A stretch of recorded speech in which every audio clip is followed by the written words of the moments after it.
in review, March 25th, 2024.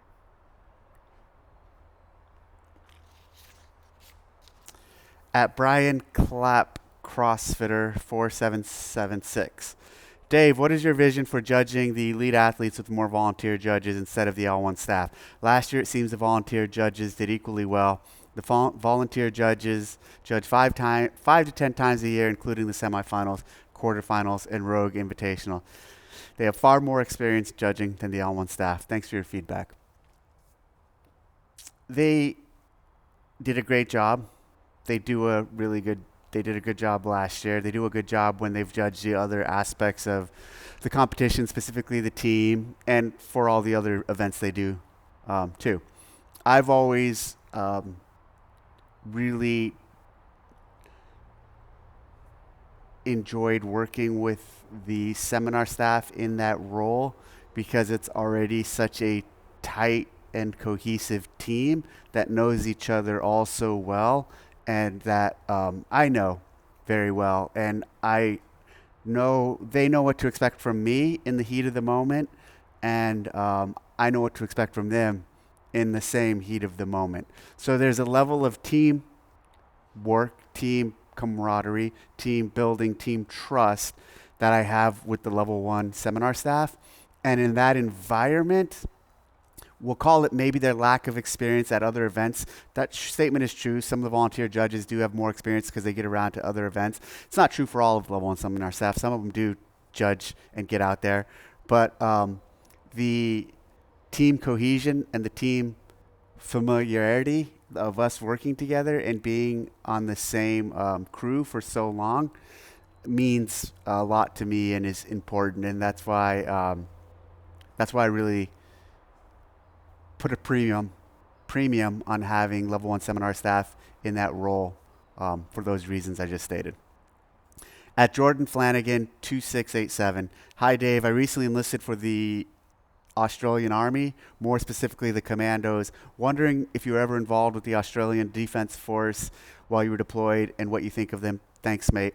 Well, I was deployed, crossed paths with, didn't work closely with. A lot of people at the units or teams I have worked at did work closely with them. I personally didn't. After I got out of doing that and was heavily involved with CrossFit, even while I was in teaching, right prior to getting out, I started working with the Australian SAS more with CrossFit than I did when I was out. We actually went to Perth, did a seminar for a group of those guys, and really impressed with them.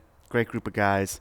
I'm a big fan of all the special forces units out there and the history of them, and specifically the British SAS and how they were kind of the founding fathers for so many of the other Spec Ops units out there. But a big fan of them and a majority of the special operations forces out there and what they do. At Skiboard07, on Sevan's podcast, you almost talked about the second big moment that you had while reading the Bible. What was it? I'm not going to get into that one here right now.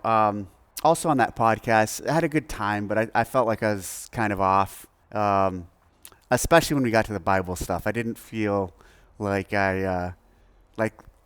here's what it is, I think. I'm not ready to go have a deep dive conversation on that topic. And I felt like the amount I did try discussing it with Sevan, I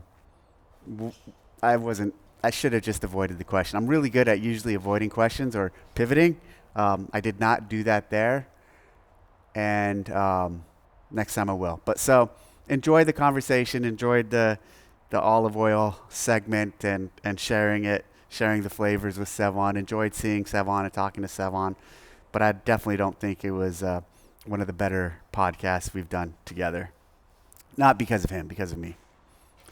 At Jen Sentaster.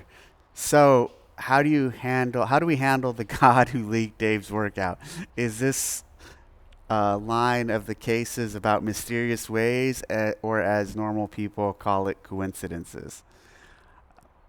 I don't even know what to say to that. At Burn 1808. Hi, Dave. CrossFit maintains a strict policy for PEDs and has credibly upheld it when violations have been uncovered, when controversies related to gambling involving athletes rocking other sports, and considering online bookmakers and the rise of fantasy apps for CrossFit competition. Beyond the general sportsmanship rules, has CrossFit considered explicitly addressing the issue of gambling for members of the organization, partners, and athletes? Is there a rise of fantasy apps for CrossFit competitions, specifically for betting or gambling? If there are, tell them to link up with me, and maybe we can work together. Not in terms of setting outcomes, but in terms of where gambling is legal and allowed for our fans, for people to be able to participate in betting on the sport if they want. So gambling is just like guns. They're legal. Well, let me rephrase that. Guns are legal in all 50 states. Gambling isn't legal everywhere, but gambling is a legal endeavor in a lot of places. So where it's legal, I think it's totally fine if people want to gamble on it. The last sentence, though, might be the key sentence you have. Has CrossFit considered explicitly addressing the issues of gambling for members of the organization, partners, and athletes? So I don't think we have any issue for members of the organization, partners, or athletes gambling on CrossFit or fixing anything. I've heard nothing.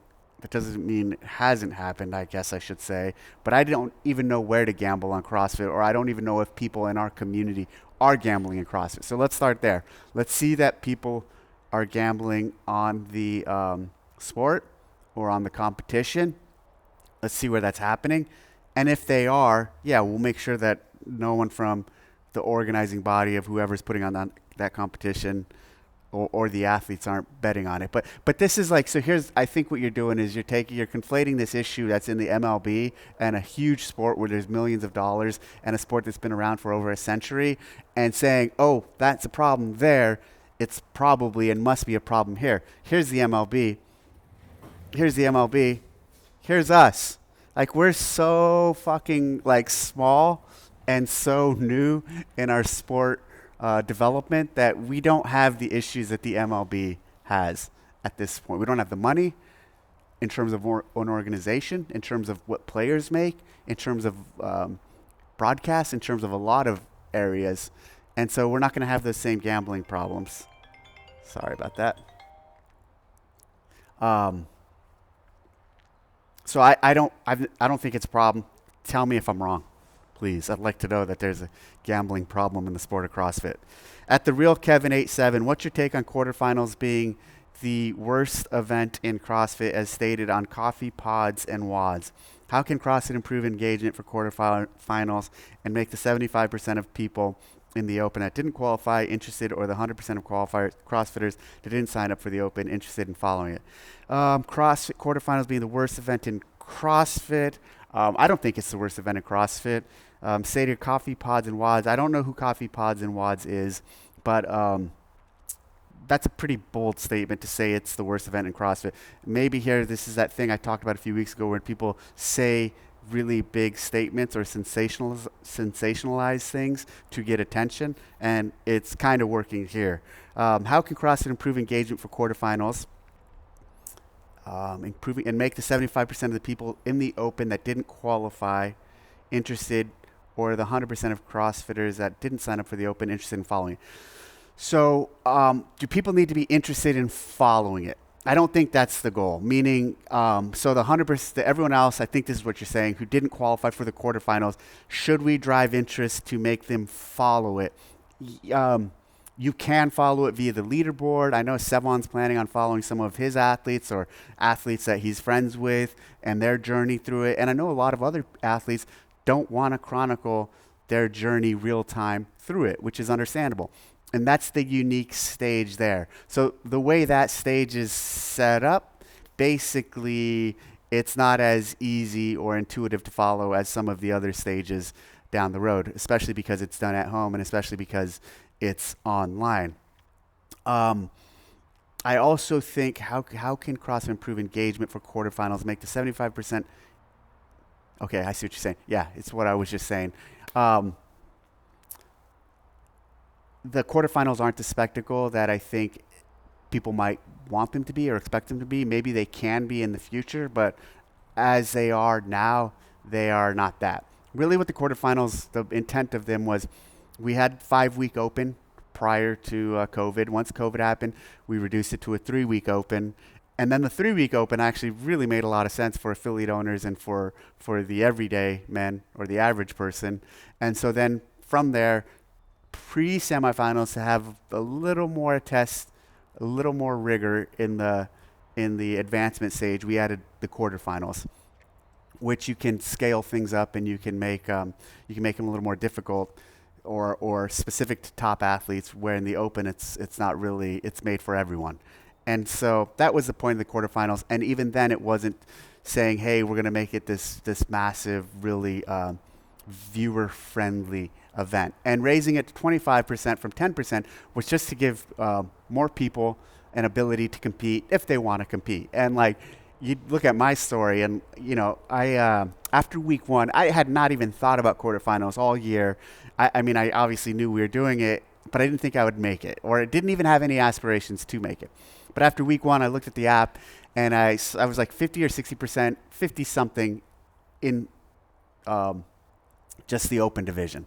And then when I swiped over and looked at my 40 to 49 division, I was at 68%. And I was like, oh shit, I'm close. I can pull this off. And then so the next 2 weeks, I took the quarterfinal or the open really, I took it seriously, because I wanted at that point to make it to the next stage, to make it into quarterfinals. And because I ended up redoing 24.3, and that was enough to get me barely into quarterfinals, because I had a really good 24.2.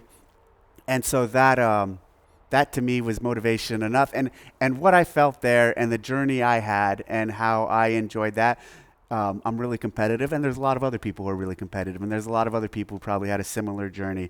And so quarterfinals is for that aspect, for those people who want to try to advance and then want to try to continue on to another level of competition.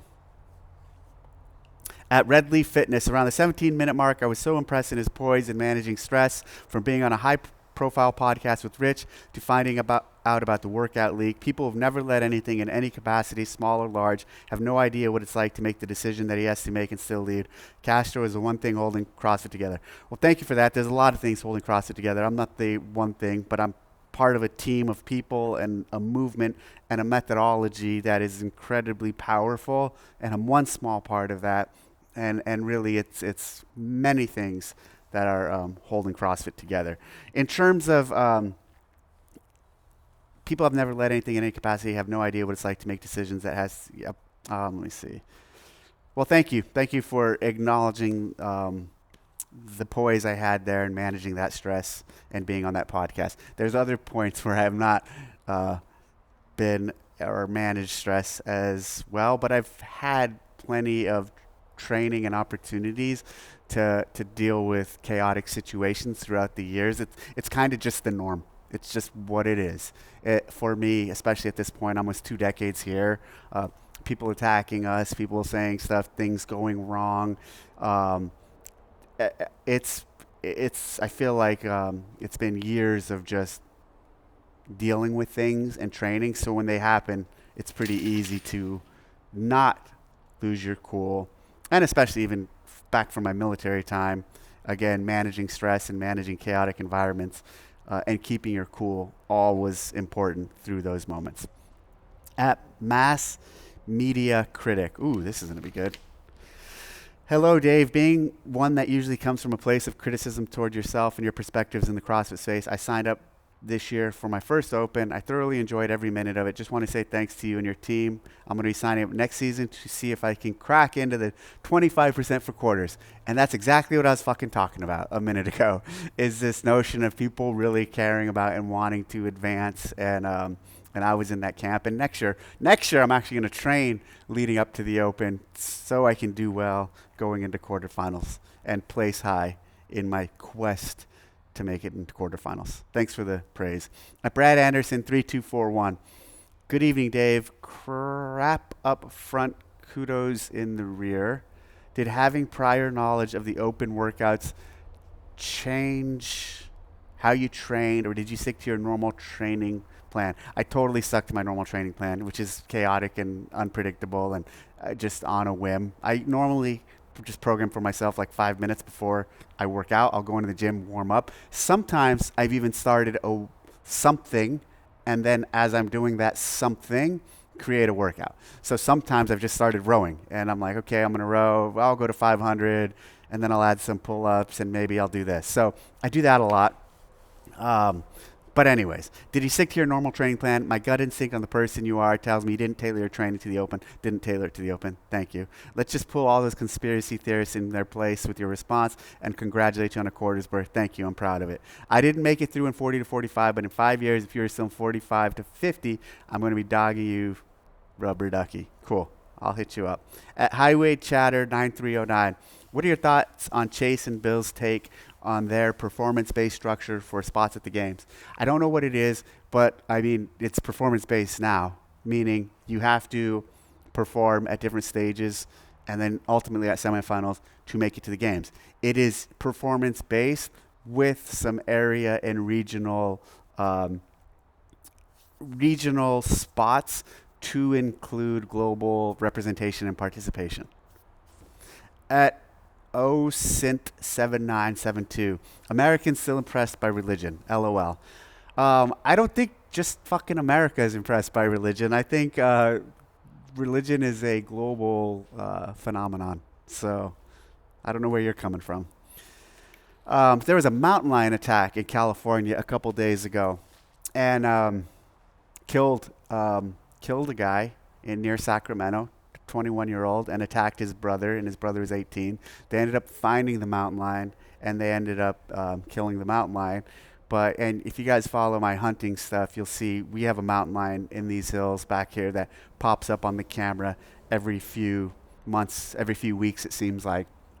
And so those of you who are wondering why I always have a gun on or why I'm always carrying a gun here, and I always have Doug, my big dogo, it's for shit like that. I have never seen the mountain lion in my life here at the ranch. Never seen it. It's pretty wooded back there. Clearly, it's probably seen us 100 times. But having her up there, at least it's like a first line of defense. She might be able to sniff it out or see it before I do. And then if it were to attack us, which I don't think is going to happen, but I have to process this because it just attacked someone and killed someone a few hours away. Hopefully she'd slow it down prior to it coming to me. And then, of course, I have a weapon. So if I have to protect myself, yes, I would shoot the mountain lion, clearly. But crazy. The mountain lion thing in California is wild. So they've been protected for a couple decades now, and in a protected environment where hunters aren't able to kind of help control the population, they're kind of out of control. And that's why you see a lot of them going into neighborhoods, and that's why you see the more there are, the scarcity of food, and so they start pushing into communities.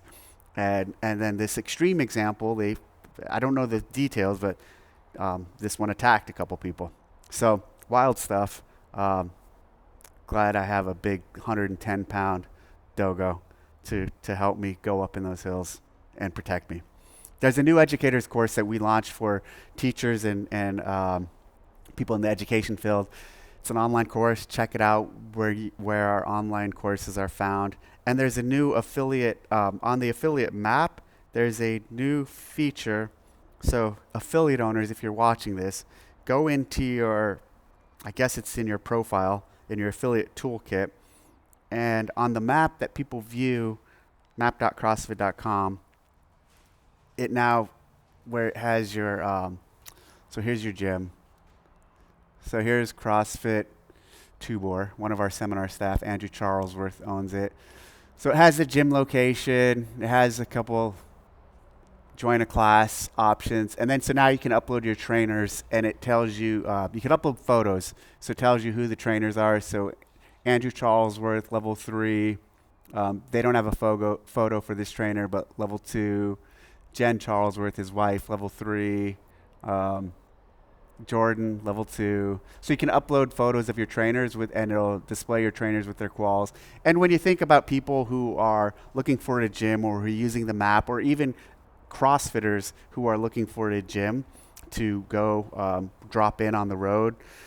You go to this map, you scroll through, you find a gym, and then a gym who has trainers actually posted and visible. I personally would rather see who the coach is, see them by name, see who they are, click on their link and find out some info. So cool little feature. Check it out. And finally, last week I made a bunch of leather, basically keychains like this, but not in red. I did brown and black, and posted them on my page. And in about 24 hours, a little more than 24 hours, sold them out. So it was cool. Made a lot over the course of like 4 or 5 weeks. Each evening or every other evening for about 20 or 30 minutes, I'd go into my little sewing room and put them out. So I'll be doing more leather products. And of course, there's olive oil still in the site or on the page. So tdcmercantile.com if you want to get olive oil and leather products, which I'll continually put on there, but in waves when I have the time or when I put some effort into making the things. All right. Thanks for tuning in. I'm out.